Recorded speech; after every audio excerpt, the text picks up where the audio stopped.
नमस्कार, आप देख रहे हैं कालचक्र। मैं हूं दिव्या अग्रवाल और मेरे साथ हैं प्रश्न कुंडली विशेषज्ञ पंडित सुरेश पांडे जी। बहुत स्वागत है पंडित जी। धन्यवाद। किस घड़ी में, किस पहर में ठीक हो जाएगा आपका रोग? जी हाँ, आप किस नक्षत्र में जन्मे हैं, उस नक्षत्र में जन्म लेने वाले लोगों का भविष्य कैसा रहेगा और भाग्योदय कब होगा, इस बारे में तो पंडित जी ने आपको बहुत मर्तबा बताया है। लेकिन आज कालचक्र में पंडित जी आपको बताएंगे कि किस नक्षत्र में लगा रोग आपको मृत्यु तुल्य कष्ट दे सकता है, किस नक्षत्र में लगा रोग आपको बार बार सताएगा और किस नक्षत्र में शुरू हुई दवाई कितने दिनों तक चलेगी। साथ ही घर में दवाई रखने की शुभ और अशुभ दिशा कौन सी है, यानी दवाइयों का पूरा वास्तु भी आज पंडित जी से जानेंगे। इसलिए आज का विषय बेहद ही महत्वपूर्ण और जरूरी है, क्योंकि आज कालचक्र में बात होने वाली है आपकी सेहत और आपके नक्षत्रों की। तो चलिए अपनी चर्चा को शुरू करते हुए सबसे पहले जानते हैं अश्विनी, भरणी और कृतिका नक्षत्र की, और इन नक्षत्रों में शुरू हुई बीमारी कब तक कष्ट देती है। पंडित जी, सबसे पहले आपसे जानेंगे, चर्चा को शुरू करें, नक्षत्रों की बात करें, लेकिन ये जो नक्षत्र हैं, क्या उसके हिसाब से हमें दवा लेनी चाहिए? नक्षत्रों का इतना प्रभाव जो है वो पड़ता है, और कितने नक्षत्र होते हैं और हमारे जीवन पर कैसे असर डालते हैं? देखिए, ज्योतिष शास्त्र में मूल रूप से 27 नक्षत्रों की चर्चा होती है, लेकिन नक्षत्र 28 माने गए हैं। एक अभिजीत नक्षत्र है, उस नक्षत्र में किसी का जन्म नहीं होता, उस नक्षत्र के हिसाब से किसी की जन्म कुंडली नहीं बनती, लेकिन एक अभिजीत नक्षत्र भी है। तो कहने का आशय ये है कि कुल 27 नक्षत्र प्रचलन में है। जैसे पहला नक्षत्र है अश्विनी। अश्विनी नक्षत्र के स्वामी जो है वो अश्विनी कुमार हैं। अच्छा। अश्विनी कुमार देवताओं के वैद्य हैं। और भरणी नक्षत्र के मालिक यमराज हैं, जो मृत्यु के देवता हैं। इसी तरह से कृतिका नक्षत्र के अग्निदेव हैं। तो 27 नक्षत्रों के 27 स्वामी हैं, और जिस तरह के इनके स्वामी हैं उसी तरह के इनके परिणाम भी होते हैं। जैसे भरणी का यम स्वामी है, तो दुनिया का कोई काम भरणी नक्षत्र में नहीं किया जाता है, चाहे वो विवाह हो, चाहे वो शादी हो, चाहे वो मुंडन हो, चाहे वो जनेऊ हो। यहाँ तक कि भरणी नक्षत्र का रोग भी अगर शुरू हो तो ये बहुत खतरनाक होता है। तो इन्हीं नक्षत्रों के आधार पर रोगों के बारे में हमें ये पता, जैसे किसी को कब बीमारी शुरू हुई ये तो पता चल ही जाता है, और जब पता चल गया तो उस दिन कौन सा नक्षत्र है और उस नक्षत्र में यदि रोग उत्पन्न हुआ तो उसकी मतलब कि कितने समय तक का कष्ट की स्थिति है ये पता चल जाता है। अच्छा। नक्षत्रों के हिसाब से बहुत सी बातें मालूम होती हैं बेटा। जैसे किसी की कोई वस्तु गायब हो जाए तो वो वस्तु मिलेगी कि नहीं मिलेगी, इसका भी विचार नक्षत्रों से ही किया जाता है। अंध, मंद, सुलोचन, इस तरह से नक्षत्रों की संज्ञा है। तो किस नक्षत्र में कोई वस्तु गायब हुई है तो किस दिशा में गई होगी, मिलेगी या नहीं मिलेगी, गायब हो गई या सुनाई पड़ेगी, इस तरह की व्यवस्था नक्षत्रों के आधार पर वस्तु को खोजने का भी है। इसी तरह से किस नक्षत्र में व्यक्ति यात्रा किया है, यात्रा सुखद होगी या दुखद होगी, इसका भी परिणाम होता है। और विवाह के 13 ही विहित नक्षत्र हैं, विवाह के लिए 13 विहित नक्षत्र हैं। इन 13 नक्षत्रों के अलावा जब भी 14वें नक्षत्र में विवाह का कोई संस्कार किया जाता है तो उसका प्रायः परिणाम अशुभ ही देखा जाता है। भार्या त्रिवर्ग कर्णम शुभशील युक्ता शीलम शुभम भवति लग्नवशेन तस्या तस्माद् विवाह समय परिचिंतते ही तन्य घटताम गता सुतशील धर्मा। तो कहने का मतलब यह है कि बीमारियां भी जो है वो नक्षत्रों के आधार पर अपना वेग दिखाती हैं। ग्रहा राज्यम प्रेक्षन्तिम ग्रहा राज्यम हरंत च ग्रह व्याप्तम मिलम सर्व त्रैलोक्यस्य चराचरम। कुछ बीमारियां ऐसी होती हैं जो होती हैं और एक टेबलेट से ठीक हो जाती हैं, कुछ बीमारियां ऐसी होती हैं जो देखने में साधारण लगती हैं लेकिन इतना गंभीर रूप धारण कर लेती हैं कि व्यक्ति कभी सोचा नहीं होता है। तो इस तरह से नक्षत्रों का बहुत बड़ा रोल है। और यदि आप बीमार हो रहे हैं, कभी आपका स्वास्थ्य खराब हो रहा है और आप उस दिन का टाइम नोट कर लीजिए, उस दिन का नक्षत्र पता कर लीजिए, तो फिर आपको ये पता चल जाएगा कि आपको कितने दिन कष्ट में रहना है। अच्छा, तो ये है नक्षत्रों का रोल। बहुत सुंदर। तो चलिए पंडित जी, अब अपनी चर्चा को शुरू करते हुए सबसे पहले जानते हैं अश्विनी, भरणी और कृतिका नक्षत्र, जिनके बारे में भी आपने बताया भी, और इन नक्षत्रों में शुरू हुई बीमारी कब तक कष्ट देती है, साथ ही इन कष्टों से मुक्त पाने के लिए आपको कौन से उपाय करने चाहिए, जानते हैं पंडित जी से। पंडित जी, चर्चा तो हम शुरू कर ही चुके हैं, लेकिन अब अगर इन नक्षत्रों में कोई बीमारी होती है तो फिर कैसे उससे देखो, मुक्ति पाएं? आयुर्वेद के प्रसिद्ध ग्रंथ अष्टांग संग्रह के अनुसार किसी नक्षत्र विशेष में कोई रोग उत्पन्न हो जाए तो उसके मुक्ति काल का संकेत भी उन्हीं नक्षत्रों में छिपा है। जैसे अश्विनी नक्षत्र के स्वामी तो अश्विनी कुमार हैं। कोई रोग होता है तो वो 1 दिन, 9 दिन या 25 दिन तक कष्ट देता है। अगर अश्विनी नक्षत्र में आपको रोग उत्पन्न हो तो आपको चाहिए कि आप दीन दुखियों की सेवा करें। और गणेश जी का एक मंत्र है, ओम गंग गणपताय नमः। अगर इस मंत्र का 10 माला नित्य जप करें तो रोग से तत्काल मुक्ति मिलती है। इसी तरह से मैंने पहले भी बताया कि भरणी नक्षत्र जो है ये यमराज का, जो मृत्यु के देवता हैं, उनका नक्षत्र है। अगर इसमें कोई रोग शुरू होता है तो 11, 21 या 30 दिन तक परेशान करता है। लेकिन अगर कोई मार्केश की भी दशा उस समय शुरू हुई हो या मृत्युभावेश की दशा शुरू हुई हो तो ये मृत्यु भी देता है।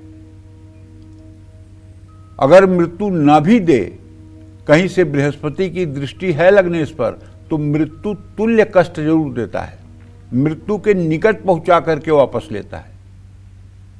ऐसे में जरूरतमंद लोगों की सेवा के साथ साथ भगवान शिव और पार्वती और भगवान गणेश की विधिवत पूजा करनी चाहिए। और मैं तो अपने दर्शकों से कहूंगा कि यदि कुछ ऐसा है तो आपको शहद से शिवलिंग का रुद्राभिषेक करना चाहिए। अगर नहीं रुद्राभिषेक कर पा रहे हैं तो केवल 100 ग्राम शहद लेकर के किसी शिवालय में जाइए और दोनों हाथों में शहद लेकर के शिवलिंग पर कम से कम 5 मिनट तक लेप करिए और उसके बाद शुद्ध पर्याप्त जल से गंगा जल मिला करके और शिवलिंग को साफ करिए, एक तरह से अभिषेक करिए। और उसके बाद बेलपत्र, भस्म विभूति, धूप दीप नैवेद्य से विधिवत भगवान शिव की पूजा करिए और कपूर से आरती करिए और वहीं बैठ करके ओम हौम जूम सह इस मंत्र का जितना हो सके जप करिए। निश्चित रूप से भरणी नक्षत्र में शुरू हुआ रोग इससे काफी कुछ हद तक शांत हो जाएगा और आपको राहत मिलेगी। इसी तरह से अगर कृतिका नक्षत्र में कोई बीमारी शुरू हुई है तो वो 9 दिन, 10 दिन या 21 दिन तक कष्ट देती है। इस नक्षत्र में अगर रोग शुरू हुआ हो तो हवन कराने से लाभ मिलता है। इसके लिए आपको चाहिए कि अपने घर में ही एक तांबे का हवन कुंड रख करके और उसमें आम, नीम या पीपल की लकड़ियां जला करके गाय के घी में 1 चम्मच चीनी डाल दीजिएगा, 1 चम्मच शहद डाल दीजिएगा, 1 चम्मच काला तिल डाल दीजिएगा। तांबे या चांदी के चम्मच से गायत्री मंत्र के द्वारा ओम भूर्भुवः स्वः तत्सवितुर्वरेण्यं भर्गो देवस्य धीमहि धियो यो नः प्रचोदयात् स्वाहा, इससे 108 आहुति नित्य सूर्योदय के समय और सूर्यास्त से पहले अगर आप हवन कर देंगे तो मैं पूरी गारंटी के साथ कहता हूँ ज़्यादा से ज़्यादा 7 दिनों के अंदर गंभीर से गंभीर बीमारी से भी छुटकारा मिल जाएगा। इसमें कोई संदेह नहीं है। देखिए, एक बात अच्छी तरह से जान लीजिए, आप सोचते होंगे गायत्री के बारे में, गायत्री का सिद्ध होना तो लगभग असंभव है, लेकिन गायत्री एक बार में ही फल देती है, इसमें कोई दो राय नहीं। आप चाहे जितना डर रहे हैं, एक बार गायत्री पढ़ लीजिए, आपका डर गायब हो जाएगा, गारंटी है हमारी।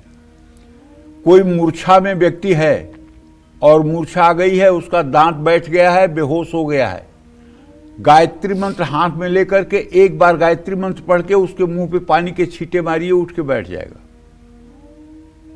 कितनी भी ऊपरी आत्मा का दोष हो और व्यक्ति कितनी भी अनएक्सेप्टेड एक्टिविटी कर रहा हो, गायत्री मंत्र पढ़ करके उसके ऊपर जल का छींटा मारिए, तुरंत होश में आ जाएगा। तो गायत्री एक ही बार में अपना असर दिखा देती है, लेकिन गायत्री की जो सिद्धि होती है वो असंभव तो नहीं है, लेकिन बहुत कठिन है। क्यों? क्योंकि इसका 24 पुरस्चरण करने पर गायत्री की सिद्धि होती है। 24 पुरस्चरण का मतलब होता है 24 लाख का एक पुरस्चरण होता है, और 24 लाख का जब 24 पुरस्चरण होता है तब गायत्री माता दर्शन देती हैं। और गायत्री माता छोटा मोटा कुछ नहीं देती हैं वरदान में, वो ब्रह्मा का और इंद्र का पद देती हैं। भैया इंद्रासन चाहिए ले लो, ब्रह्मा का पद चाहिए ले लो, ये चीज देती हैं गायत्री माता। गायत्री माता गायत्री छंदसाम मातेत, ये वेदों की माता हैं। ये कोई आपको थोड़ा सा धन दौलत रुपया पैसा पद प्रतिष्ठा इतनी छोटी मोटी चीज नहीं देती हैं, बहुत बड़ी चीज देती हैं। चाहे आयुर्वेद की शुरुआत हो, चाहे मनुष्य के जीवन शैली में दवा और औषधियों का प्रादुर्भाव हो, इन सब का ज्ञान गायत्री माता के द्वारा ही प्रकट हुआ है। अब इस कलिकाल में आदमी नमक तेल लकड़ी के चक्कर में मरा जा रहा है।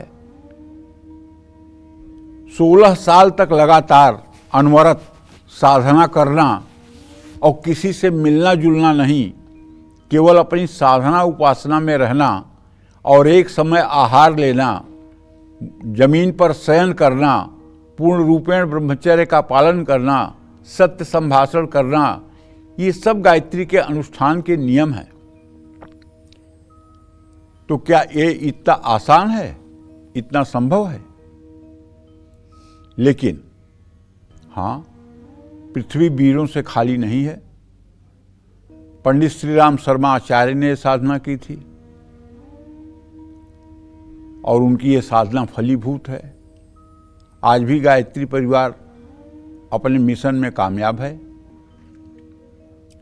और अगर कोई व्यक्ति जिसका प्रारब्ध अच्छा होगा वो कर भी सकता है। मैं ये नहीं कह सकता कि बिल्कुल असंभव है। जिसका प्रारब्ध होगा, शुचि नाम श्रीमताम गेहे योग भ्रष्टो विजायते, जो पूर्व जन्म का योग भ्रष्ट होगा, जिसका योग पूरा नहीं हुआ होगा और इस जन्म में किसी श्रीमान कुल में जन्म लिया होगा, वो अपनी साधना करके इस साधना को पूरा भी कर सकता है।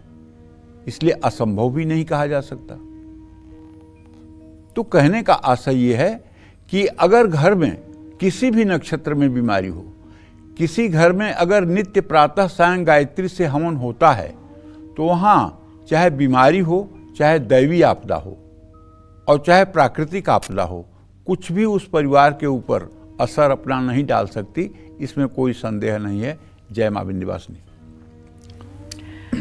तो पंडित जी आपको बता रहे हैं और उन्होंने बताया है अभी तक कि अश्विनी और कृतिका और भरणी नक्षत्र के लिए क्या कुछ करना है। आगे और नक्षत्रों की भी बात करेंगे, लेकिन इस वक्त हमारे साथ कालचक्र की एक दर्शक जुड़ गई हैं। पटियाला से हमारे साथ रजनी जी जुड़ गई हैं। रजनी जी, बहुत स्वागत है आपका। पंडित जी से अपना सवाल कीजिए। राम राम पंडित जी। हाँ राम राम। जी पंडित जी, मुझे 2 प्रश्न पूछने अपने बच्चों के बारे में। मेरे छोटे बेटे के बारे में पहले पूछना है। उसका डेट ऑफ बर्थ है 29 मई 2004 रात को 11:05 में। तो वो विदेश में रह रहे पंडित जी। उसने वैसे PR का पूछना, उसको फ्रेंच का भी पेपर देना, उसने कब तक दे। उसने कान छिदवाया, तो वो उसके लिए सही है। और बड़े बेटे के बारे में पूछना है। उसकी डेट ऑफ बर्थ 29 जून 1999 शाम को 6:20 का। क्या वो मांगलिक है और उसकी शादी कब तक होगी और कैसी लड़की से होगी? देखिए, ऐसा है कि आपके दोनों बच्चों का भविष्य अच्छा है। छोटे वाले बेटे के बारे में जो आपने प्रश्न पूछा है, तो शुक्र और शनि का इत्तिसाल है। ये जो चाहेगा इसके जीवन में वो हो जाएगा, वो चाहे पीआर का मामला हो और चाहे कहीं रहने का मामला हो। ये जैसी इच्छा करेगा उसके अनुरूप इसके जीवन में घटनाएं होंगी, इसमें कोई संदेह नहीं है। जहाँ तक आपने बड़े बेटे के बारे में प्रश्न पूछा है तो उसके बारे में बताना चाहूँगा कि आपके पंचम भाव का स्वामी शनि है और उससे पंचम भाव में मंगल की स्थिति है। मांगलिक योग का दुष्प्रभाव इसके ऊपर नहीं है, इसलिए बिना मांगलिक लड़की से भी इसका विवाह किया जा सकता है। जय मां विंध्यवासिनी। तो चलिए अब दूसरे नक्षत्रों की बात करते हैं। अब बात करते हैं रोहिणी, आद्रा और मृगशीरा नक्षत्र की। ये नक्षत्र क्या कहते हैं? इन नक्षत्रों में अगर रोग आपको जकड़ ले तो कैसे उसको दूर करें और कौन से उपाय करें, जानते हैं पंडित जी से। पंडित जी बताइए, अब ये नक्षत्र क्या कहते हैं? देखिए, रोहिणी नक्षत्र में ये एक तरह से चंद्रमा का नक्षत्र है। अगर कोई रोग शुरू हो जाए तो वो 3, 7 या केवल 9 दिन तक परेशान करता है। माने रोहिणी का रोग ज्यादा परेशान नहीं करता है। इस नक्षत्र के कष्टों से बचने के लिए एक होता है चिड़चिड़ा, जिसको चिचिड़ा भी बोलते हैं। ये प्रायः रेलवे लाइन के किनारे, सड़कों के किनारे पाया जाता है। एक प्रकार की वनस्पति है, लेकिन इसकी खेती नहीं होती है, ये अपने आप ब्रह्म बीज है, स्वयं पैदा होता है। तो अगर चिचिड़े का जड़ और उसे अपने बांह पर धारण किया जाए बुधवार के दिन, तो रोग से तत्काल राहत मिलती है। और भगवान शिव की उपासना करने से और ओम नमः शिवाय मंत्र का जप करने से भी चमत्कारिक लाभ होता है। गायत्री मंत्र और सूर्य मंत्र का जप करने से भी लाभ मिलता है। इसी तरह से जो मृगशिरा नक्षत्र है, इसमें कोई कष्ट आने पर उसका प्रभाव 3, 5 या 9 दिन तक ही रहता है। ये बड़े खराब नक्षत्र नहीं हैं, ये अच्छे नक्षत्र हैं, इसमें कष्ट बहुत कम होता है। इस नक्षत्र में रोग से रक्षा के लिए पूर्णिमा का व्रत करना चाहिए, माँ पार्वती की पूजा उपासना करनी चाहिए। इस नक्षत्र के कष्टों से आपको मुक्ति मिलेगी। इसी तरह से आर्द्रा नक्षत्र में अगर कोई कष्ट शुरू हो तो उसका बुरा प्रभाव 10 दिन या 1 महीने तक रहता है, क्योंकि ये राहु का भी नक्षत्र है। तो कुंडली में ग्रह अगर अच्छे ना हों तो मृत्यु तुल्य कष्ट भी मिल सकता है, इसलिए ये डेंजरस होता है। इस नक्षत्र में हुए रोग से रक्षा के लिए भगवान शिव की उपासना करनी चाहिए। हो सके तो महामृत्युंजय मंत्र से नित्य 108 बार हवन करना चाहिए। सोमवार का व्रत करना चाहिए। पीपल के पेड़ की जड़ दाहिनी बाह पर धारण करना चाहिए। जय मां विंध्यवासिनी। तो चलिए अब बात करते हैं पुनर्वसु, पुक्ष और आश्लेषा नक्षत्र की। इन नक्षत्रों में लगा रोग आपको कितना परेशान करेगा, साथ ही सेहत से जुड़ी इन परेशानियों से मुक्ति पाने के लिए आपको इन नक्षत्रों में कौन से उपाय करने चाहिए, आइए जानते हैं। तो पंडित जी क्या कहता है पुनर्वसु नक्षत्र, ये कष्टकारी है? देखिए, पुनर्वसु नक्षत्र में कोई व्याधि होती है तो इसकी पीड़ा 7 या 9 दिन तक रहती है, क्योंकि एक प्रकार से ये बृहस्पति का भी नक्षत्र है। इस नक्षत्र में रोग से अपनी रक्षा के लिए रविवार को पुष्य नक्षत्र में आक के पेड़ की जड़, आक माने समझ रहे हैं, सफेद मंदार, ये अपने बाह पर धारण करने से, माँ दुर्गा या महाकाली की उपासना करने से सद्यः लाभ मिलता है। बुध और सूर्य के मंत्रों का जप करने से भी लाभ मिलता है। इसी तरह से पुष्य नक्षत्र में जब रोग होता है तो निश्चित रूप से पुष्य नक्षत्र में जब रोग होता है तो ऐसे में इसका प्रभाव 9, 20 या 30 दिनों तक रहता है। तो पुष्य नक्षत्र जो है ये शनि का नक्षत्र है। पुष्य नक्षत्र जो है ये शनि का नक्षत्र है। और आश्लेषा नक्षत्र हर कष्ट के निवारण के लिए, अगर आश्लेषा में रोग हो तो ये 9, 20 या 30 दिन रहता है। इसके निवारण के लिए नाग पंचमी पर पूजन करना चाहिए, भगवान शिव की उपासना करना चाहिए और ओम नमः शिवाय का जप करना चाहिए। देखिए, एक बात सभी दर्शकों को बताना चाहूँगा कि चाहे कोई भी नक्षत्र हो, लेकिन सकल अमंगल मेटन हारी, भाव्यु मेट सकहि त्रिपुरारी। जितना भी दैवी संविधान है, जितना भी ब्रह्मा लिखते हैं, जिसका धर्मराज और यमराज पालन करते हैं, उन सभी लेख को बिना किसी बहुमत के भगवान शिव परिवर्तन करने में समर्थ हैं। इसलिए सबको चाहिए, सभी को चाहिए कि अपने नित्य पूजन में भगवान शिव के पूजा आराधना का क्रम जरूर रखना चाहिए। और एक बात अच्छी तरह से जान लीजिए, अगर कोई भगवान शिव की भक्ति नहीं करता और वो कहता है कि मैं राम का भक्त हूं या मैं कृष्ण का भक्त हूं, तो भगवान राम ने साफ कहा है, शिव द्रोही मम दास कहावा, सो नर सपने हूं मोहि न भावा। अगर कोई भगवान शिव का द्रोह कर रहा है और वो मेरा भक्त कहला रहा है, तो ऐसे व्यक्ति को कभी मैं स्वप्न में भी पसंद नहीं करता हूं। और यही बात भगवान शिव के ऊपर लागू होती है। जा पर कृपा करहि पुरारी, सो नर पावे भगति हमारी। जिस पर भगवान शिव कृपा करते हैं वो हमारी भक्ति को प्राप्त करता है, अर्थात रामकृष्ण की भक्ति को प्राप्त करता है। तो कहने का मतलब है कि देखिए, अगर इस संसार में हैं और माया मोह से पिंड नहीं छूटा है, माया मोह का चक्र चल रहा है, तो ऐसे में भगवान शिव की उपासना अवश्य करनी चाहिए।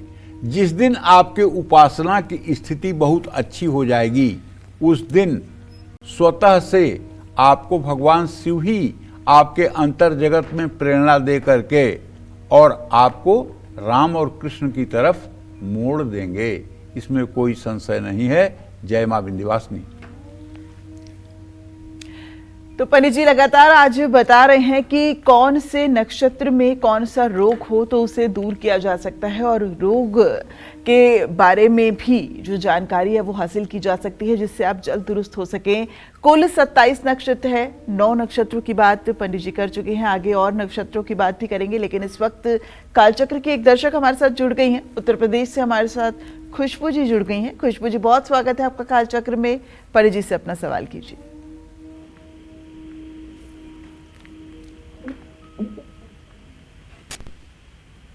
खुशबू जी, अपना सवाल कीजिए।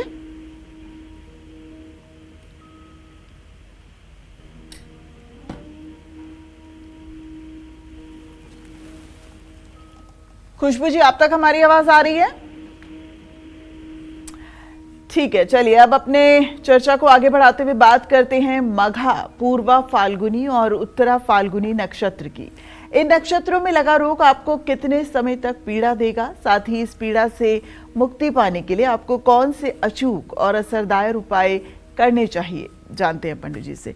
पंडित जी, अब ये जो है पूर्वा, मध्या, ये नक्षत्र क्या कहते हैं? मघा नक्षत्र जो है, मघा, जी जी, ये मूल संज्ञक नक्षत्र है बेटा। अच्छा। 6 नक्षत्र जो है मूल के हैं। दर्शकों को बताना चाहूंगा, जैसे होता है ना मूल में पड़ गया, बच्चे मूल में पैदा होते हैं। तो 6 नक्षत्र मूल के हैं। मूल नाम का तो एक ही नक्षत्र है। अच्छा। लेकिन शेष 6 नक्षत्र, शेष 5 नक्षत्र मूल संज्ञक हैं, जिसमें अश्विनी, आश्लेषा, मघा, ज्येष्ठा, मूल, रेवती, ये 6 नक्षत्र मूल के हैं जो जातक के लिए प्रतिकूल होते हैं। ठीक है। तो मघा नक्षत्र का स्वामी केतु होता है।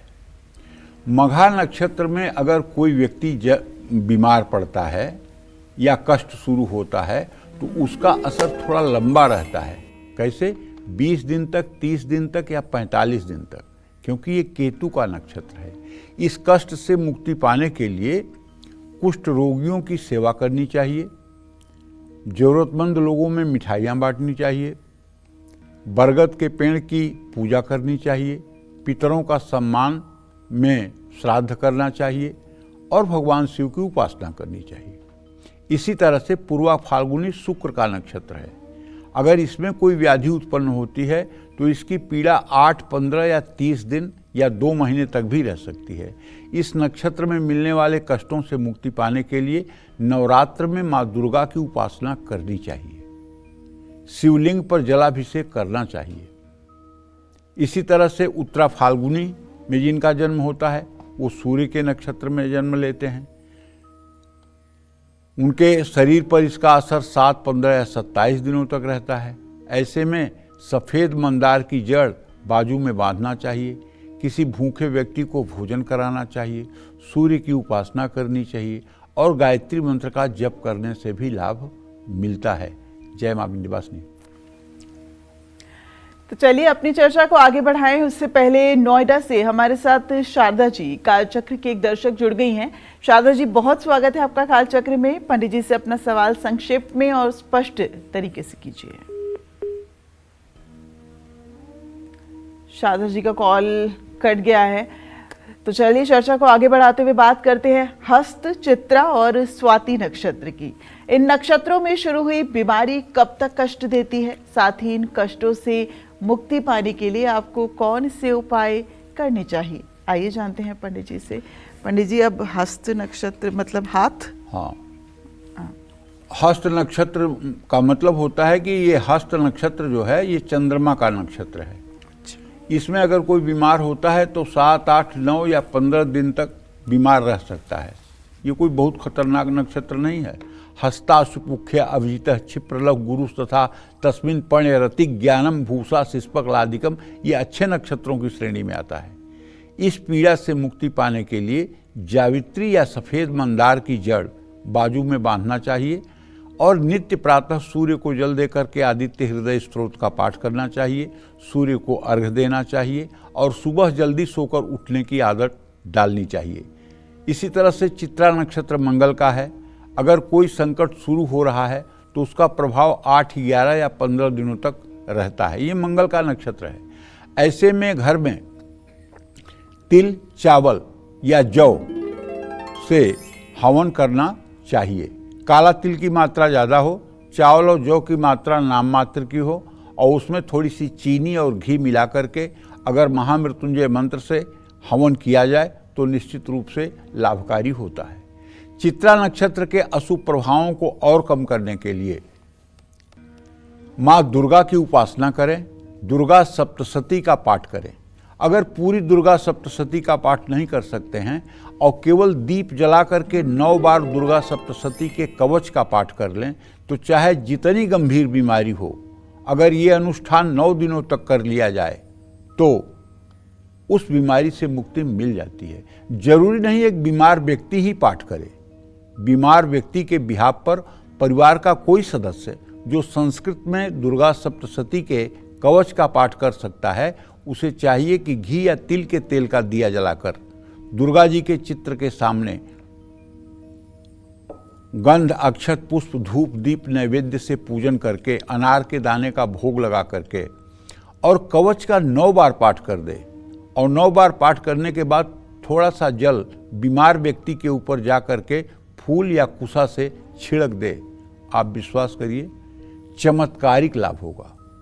आप विश्वास नहीं कर सकते, चमत्कारिक लाभ होगा। इसी तरह से स्वाति नक्षत्र जो है, अगर इसमें कोई कष्ट आ रहा है तो उसका असर 1, 2, 5 या 10 दिनों तक रहता है।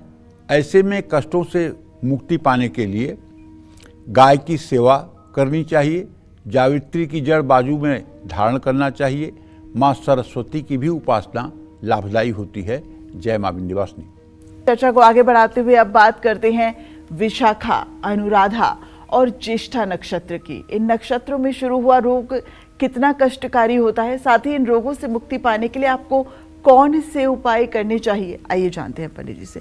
अच्छा पंडित जी, ये इन नक्षत्रों की बात करें उससे पहले ये भी जानेंगे कि किसी को रोग हुआ, वो अपनी बीमारी को दूर करने के उपाय कर रहा है, लेकिन वो ये कैसे जाने कि कौन से नक्षत्र में हो? क्योंकि उस वक्त ख्याल नहीं आता। उस वक्त तो उस रोग को ठीक करने की ही सबसे प्राथमिकता रहती है। ये बात तो बहुत सही कह रही हूँ। प्रायः लोग बीमारी में इस बात का ध्यान नहीं देते हैं कि रोग कब हुआ और किस नक्षत्र में हुआ, किस योग में हुआ। इस बात पर कोई विचार नहीं करता है। जी। ठीक है, और लोग दवाई में लग जाते हैं। अच्छा, कुछ पूजा पाठ के उपाय में भी लोग लग जाते हैं, लेकिन लोगों को ये पता होना चाहिए। देखिए, सनातन धर्म में इतनी जागरूकता तो होनी चाहिए, लेकिन आज दुर्भाग्य का विषय है, मुझे नहीं कहना चाहिए, आज समाज में पुरुष और महिलाएं हमसे ये पूछते हैं कि शुक्ल पक्ष कब होगा पंडित जी, ये शुक्ल पक्ष क्या होता है। मतलब लोगों को ये नहीं पता है कि शुक्ल पक्ष और कृष्ण पक्ष, मतलब ये सनातन धर्म में क्या है। अब इसको भूलते जा रहे हैं लोग।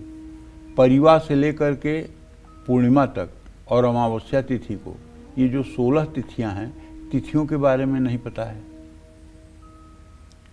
ठीक है, और अगर उनसे कह दो कि महीने का नाम गिन के बता दो, तो 12 महीने का हिंदी में नाम गिन के नहीं बता पाएंगे।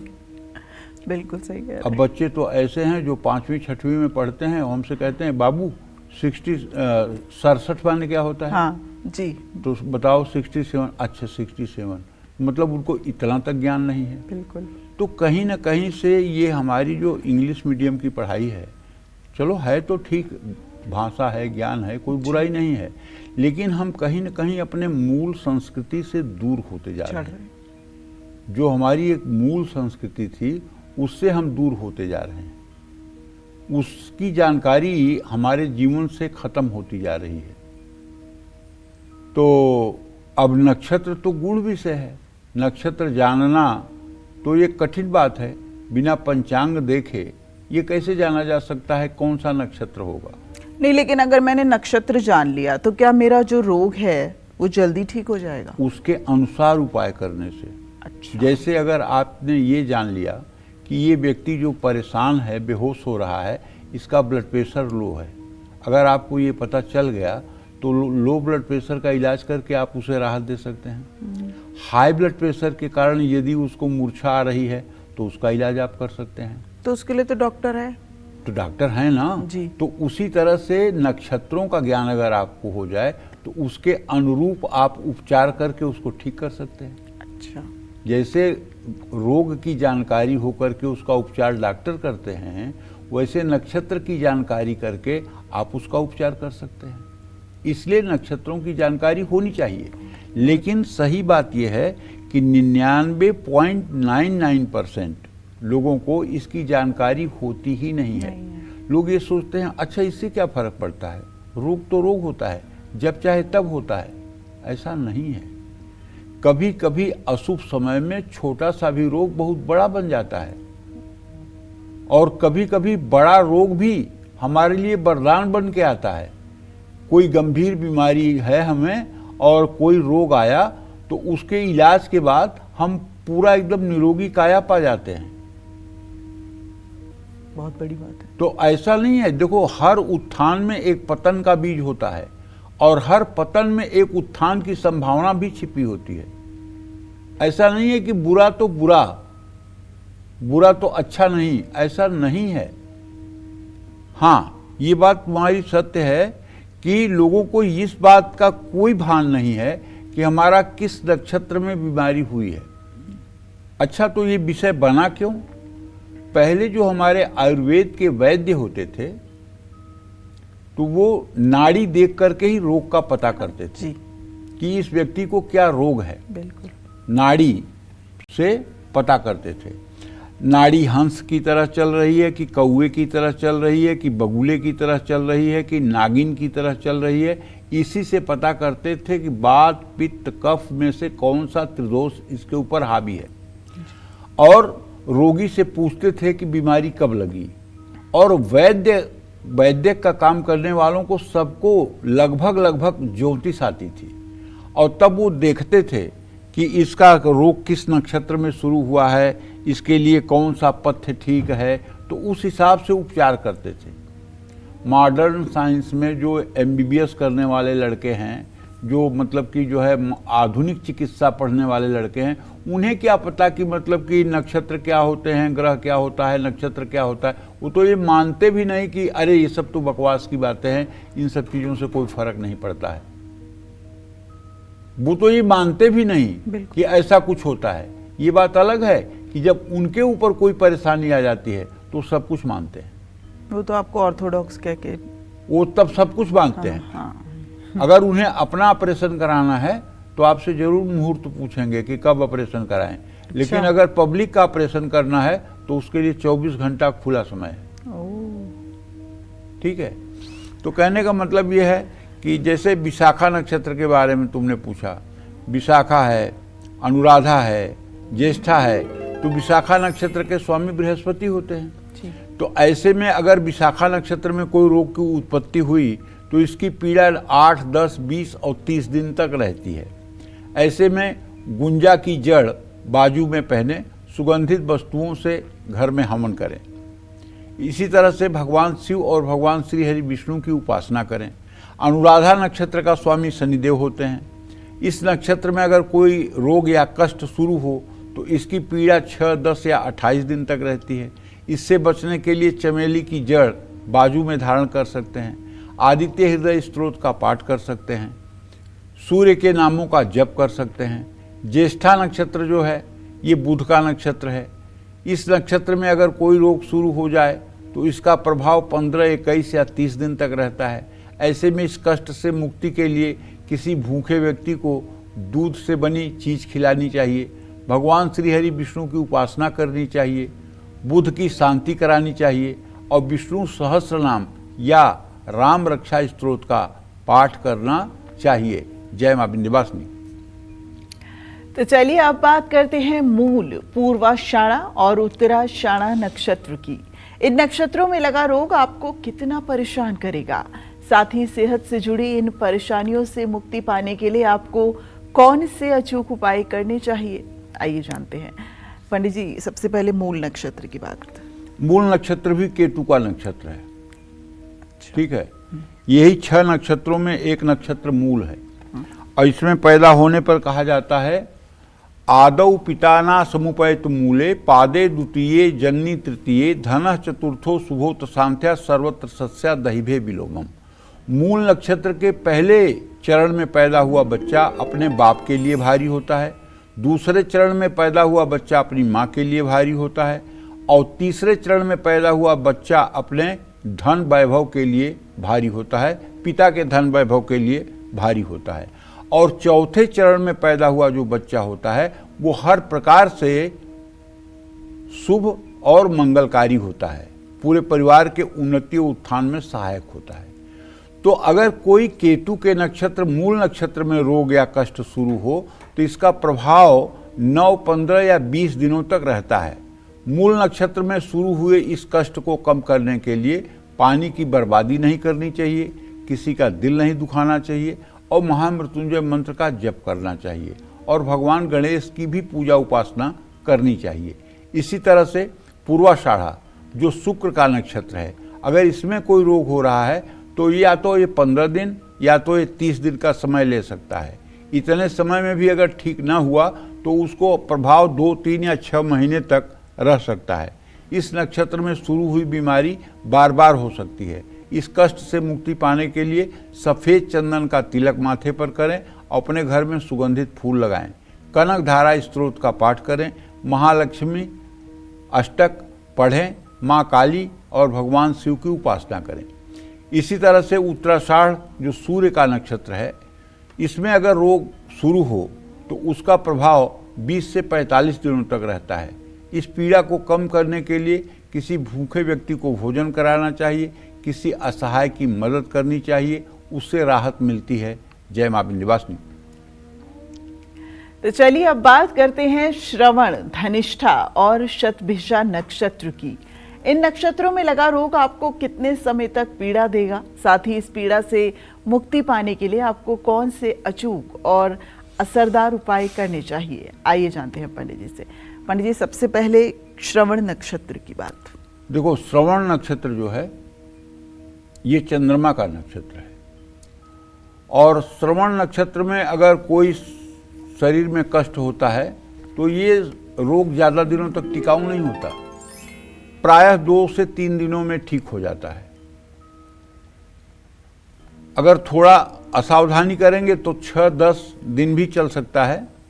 इन कष्टों को कम करने के लिए अपामार्ग, जिसको चिड़चिड़ा कहते हैं, वो मतलब कि हरे रंग धागे में बाह पर धारण करना चाहिए और भगवान विष्णु की उपासना करनी चाहिए।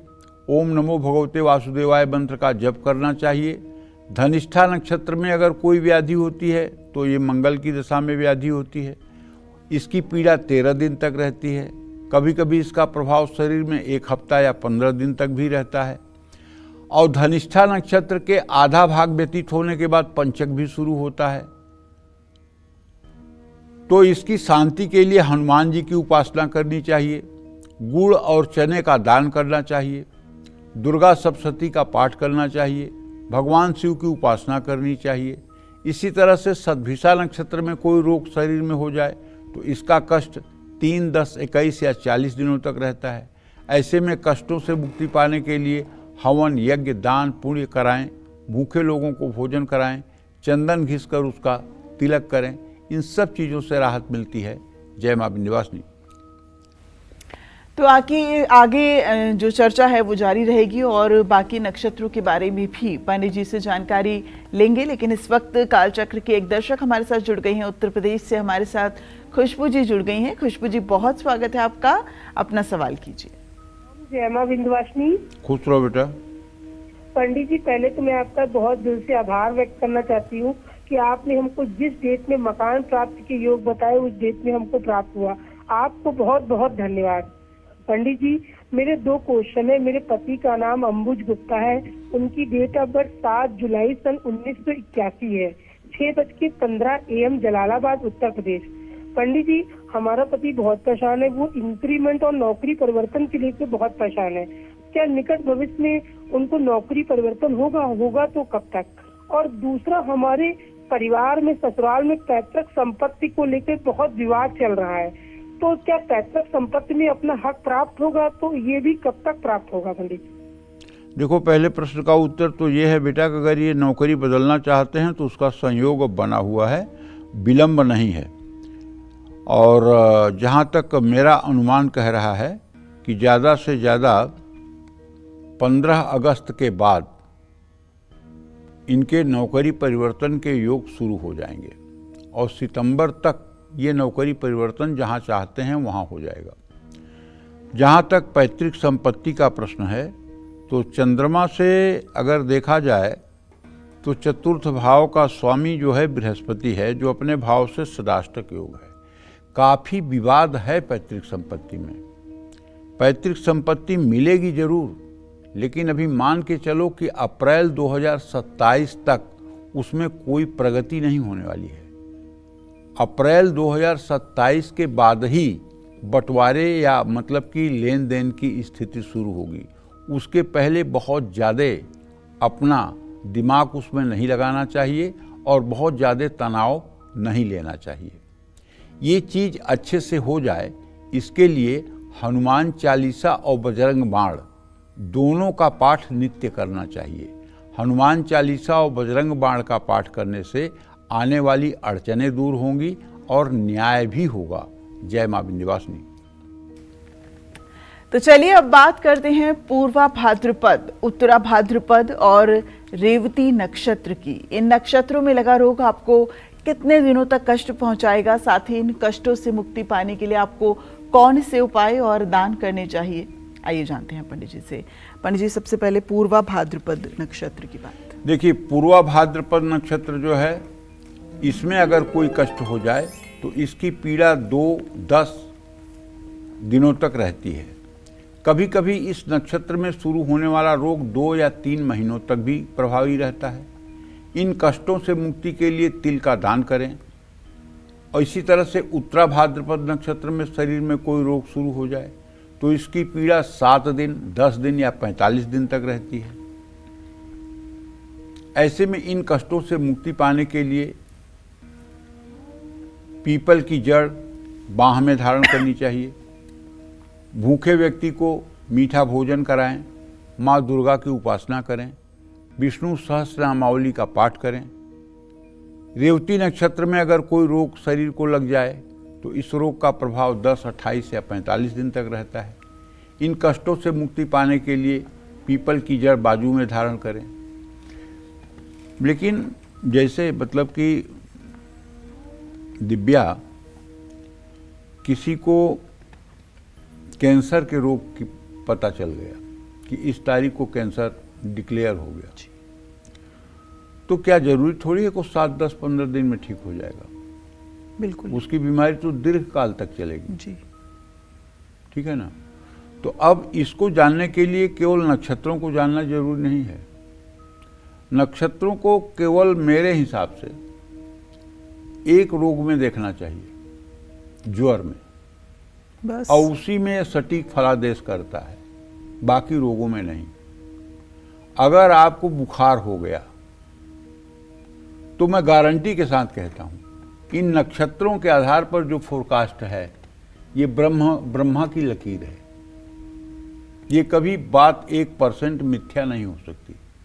लेकिन जैसे दूसरे रोग हैं, आपके पेनक्रियाज में प्रॉब्लम हो गई, आपके लीवर में प्रॉब्लम हो गई, आपके हार्ट में समस्या हो गई, आपके आंत में मतलब की समस्या हो गई, आपके यूरिन या टॉयलेट में समस्या हो गई, तो इन रोगों को इन नक्षत्रों के आधार पर जो दिन वर्णित हैं इसके अनुसार फलादेश नहीं होगा।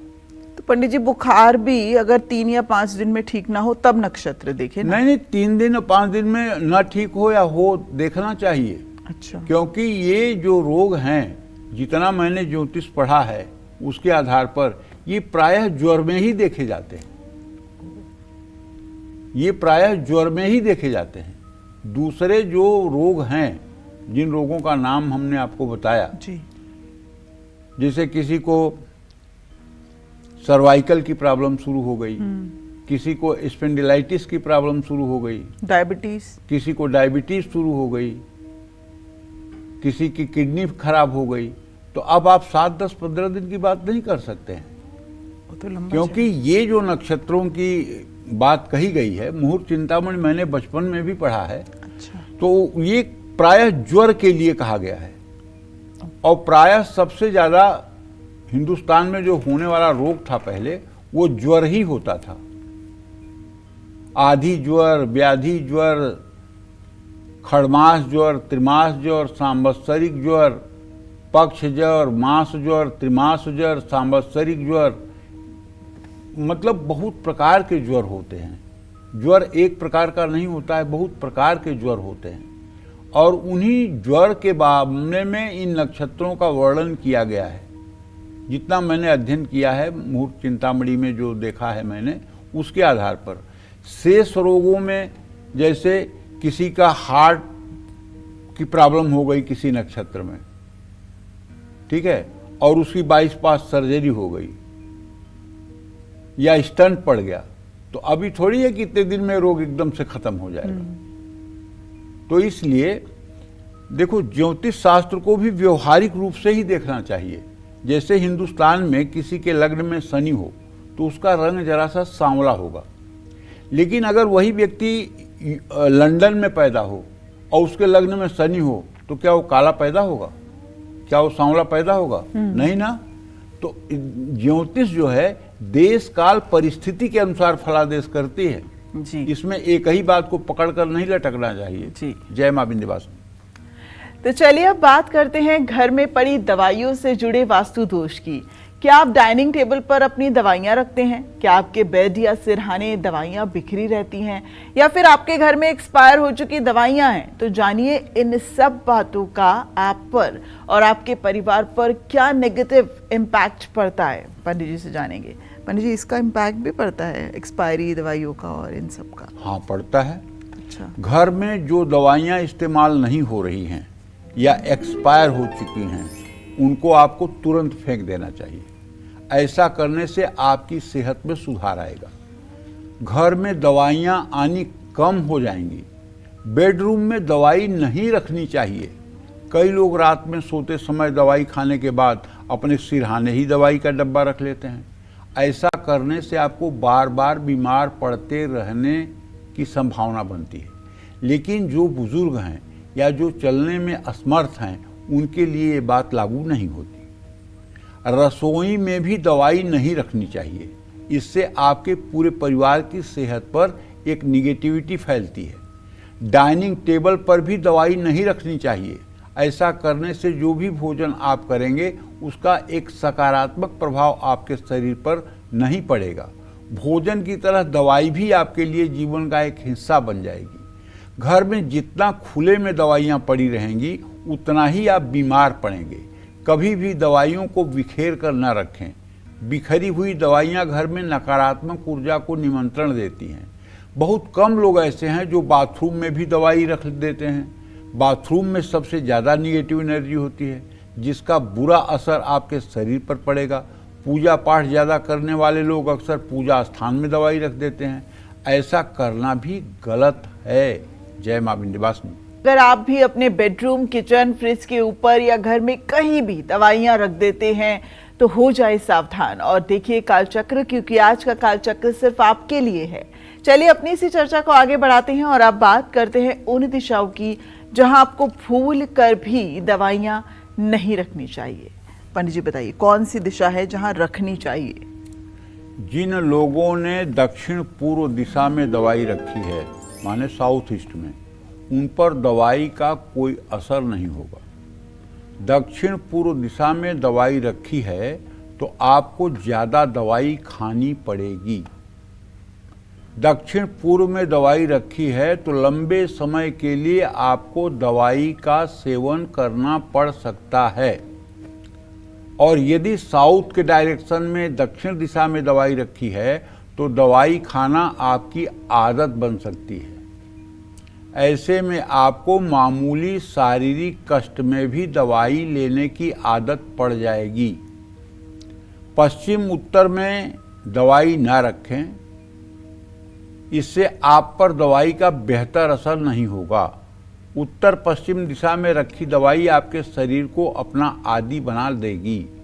दवाई रखने के लिए सबसे अच्छी दिशा उत्तर पूर्व दिशा की मैग्नेटिक एनर्जी से दवाइयों का अच्छा असर आप पर पड़ेगा, लेकिन वो पूजा स्थान न हो। दवाई रखने के लिए पूर्व दिशा भी फायदेमंद है। पूर्व उत्तर दिशा में भी दवाई रखी जा सकती है। दक्षिण पश्चिम दिशा में भी आप चाहें तो दवाई रख सकते हैं। जय मां विंध्यवासिनी। तो जो लोग बीमारी में एलोपैथिक दवाई लेते हैं, जो आयुर्वेदिक दवाई लेते हैं या जो देसी जड़ी बूटियों का इस्तेमाल करते हैं, वो अपनी इन दवाइयों को घर में कहाँ रखें, आइए जानते हैं।